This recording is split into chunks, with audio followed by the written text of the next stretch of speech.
welcome back to my channel. My name's Elise if you're new, and if you're not, thank you so much for coming back. My channel has grown so much this year and I have so many new viewers, so I thought while I'm in this kind of slow period of the summer with no shows or anything, I'd film a Q&A for you guys to answer some highly asked questions.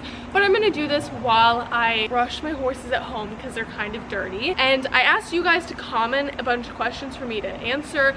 Make sure you're subscribed and you turn on my post notifications so that when I do post like that, you can participate and ask me questions if you have. My boyfriend is behind the camera. Hey guys. He's gonna be asking these questions, so I've kind of briefly looked over them, but I don't know which ones he's gonna ask. So let's go get Nick out.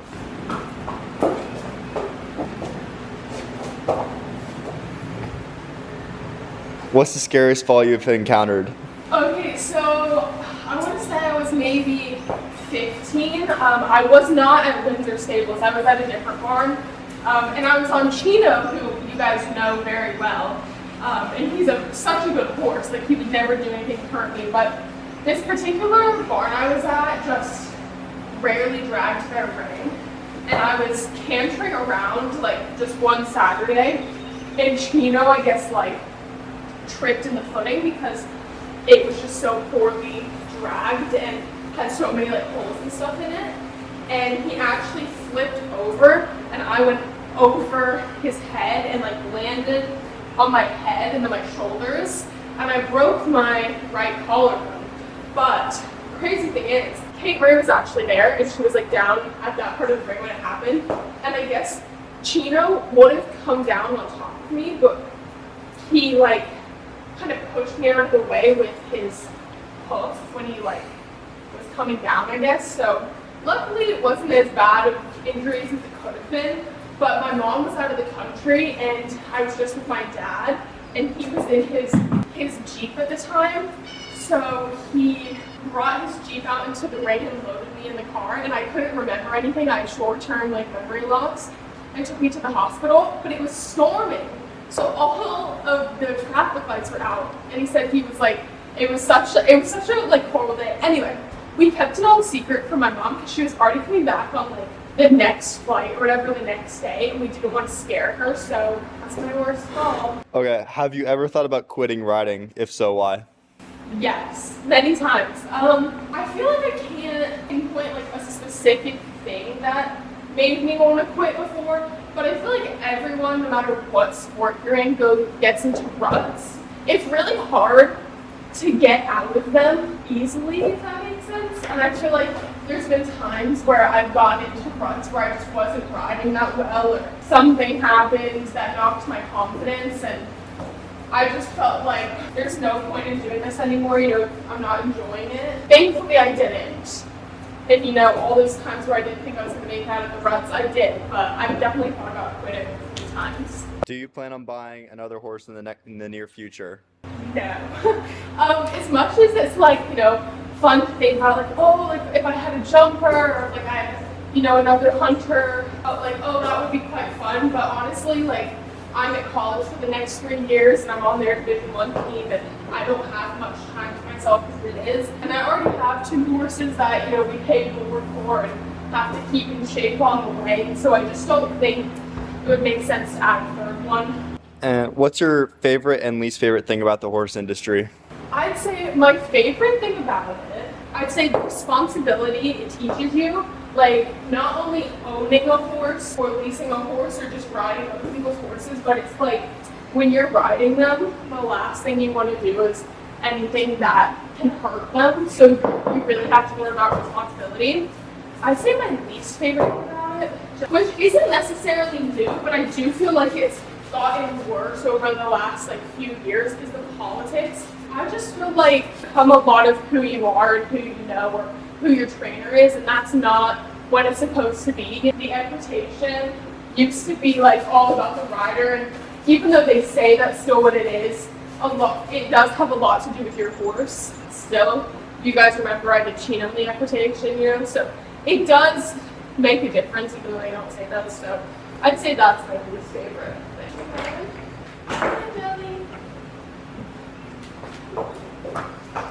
Now we have Nick, who came out so nicely, which is so much appreciated. What's it like riding on a D1 equestrian team?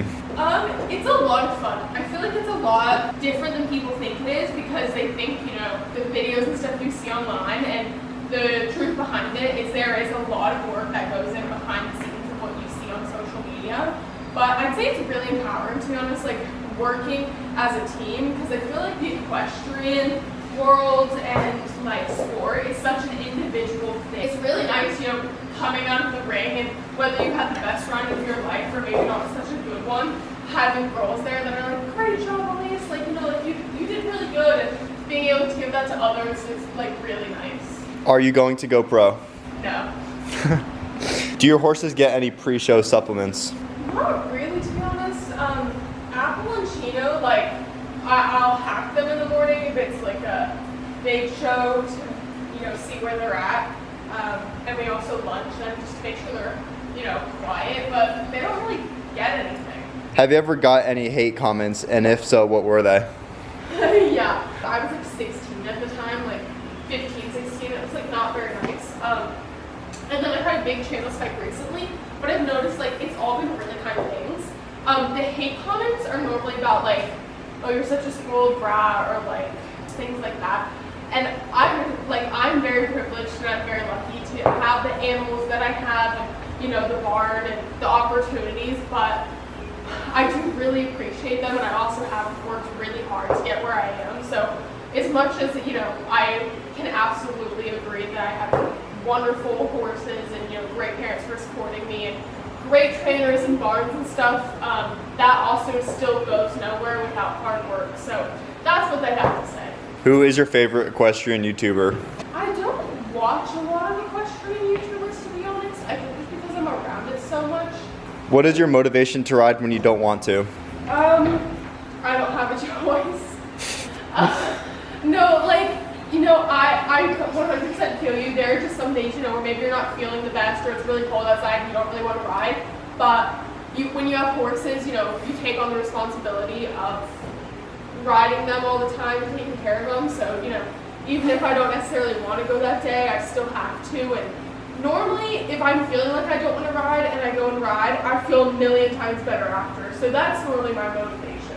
What is your favorite show that you've ever been to? Honestly, Wecco Cala. It's unbelievable. If you ever get the chance to go, definitely go. I think the showgrounds are really, really cool, and they're brand new and so nice, and the hotel's beautiful. So I personally really loved it. How old are Apple and Chi-Chi?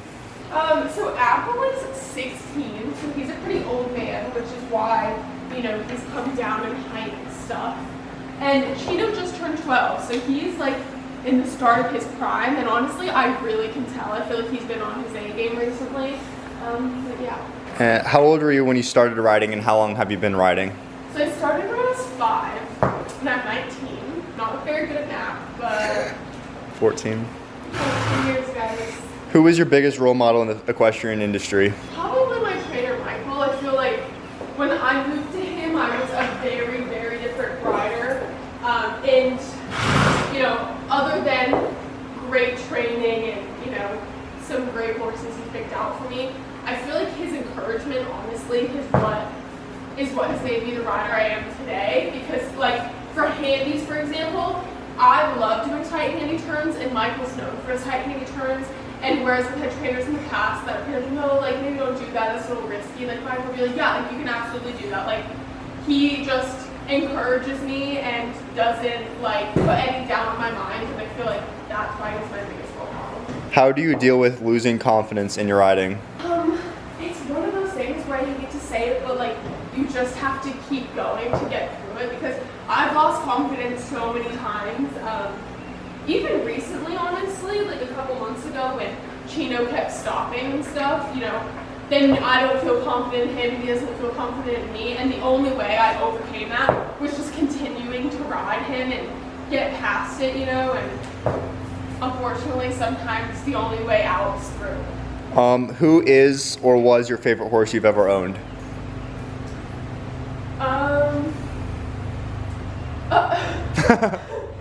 Of course it's Nick. I feel like I can't say, like, one of the horses I have now, just because I would never like choose one of them over the other. But a really special horse to me was this horse named Calvary. I'll put a picture on the screen here. He was my first junior ever, and I leased him for a couple of years. And right before our lease was supposed to end, I want to say I was like 13 or 14, my parents surprised me by buying him. And he was like a really old horse, but he was just like, he was a really old horse. He wasn't fancy or anything, but he was such a good horse to me and like kept me safe. But he unfortunately passed away due to EPM not long after we bought him, which was devastating, but that horse is one I'll always hold close to my heart. What's the best part about having your horses at home? Ooh, honestly, I was talking to Jay about this the other day.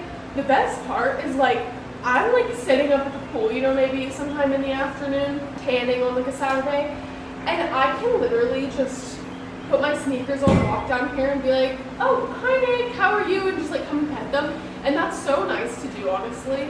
I feel like it's one of those things where, you know, you get so used to only seeing your horses when you actually go to ride them. It's really nice to just be able to see them all the time. Pat's here now. Do you prefer the ECK or the Hunters? Definitely the equitation. The Hunters is fun. I think it's more fun if you have like a, you know, fancy hunter to do it on, but overall I love the equitation. What are some pet peeves you have about equestrian? People who complain that they're not doing well when they don't put any effort in.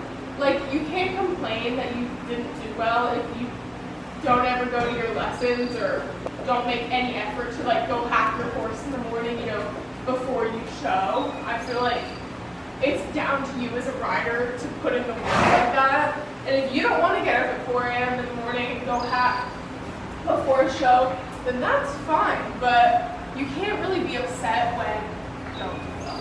What makes a horse an ECK or a Hunter horse? So the difference is a hunter horse, or like the hunter classes, it's all based on how the horse jumps. So like Chino's become a pretty good hunter like horse, to be honest.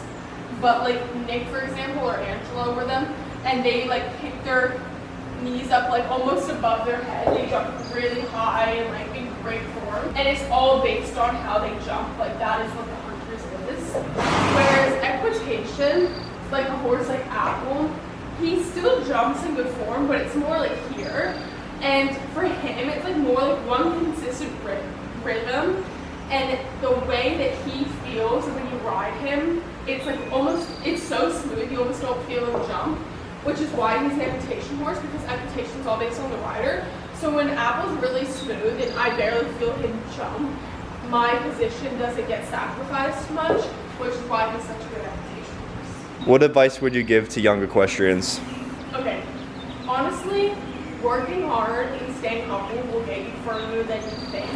I know it's really hard in a sport filled with things to be jealous about, but if you truly put in the work and you always show up to have your horses before shows, and you always show up to your lessons, you know, and you choose to put your work towards that rather than hanging out with friends all the time, it will come to you. And there are tons of barns out there, you know, that have student helpers, and they give them great opportunities as long as you're willing to work for it. And again, I think being humble goes a long way. If you're really nice to people, they'll always remember you and be willing to help you. You know, whether it's your horse goes lame the night before the clay finals and you need a different egg horse to ride, or you're looking for a job, you know, in the professional world, I think it goes a long way. Okay guys, thank you so much for watching. Don't forget to subscribe down below. Our family is growing so fast, and I'm gonna do a big giveaway when I hit 20,000 subscribers, so make sure you're subscribed.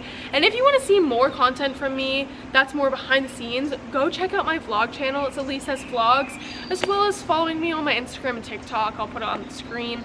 But thank you so much for watching. I love you all so much, and I'll see you in my next video. Bye!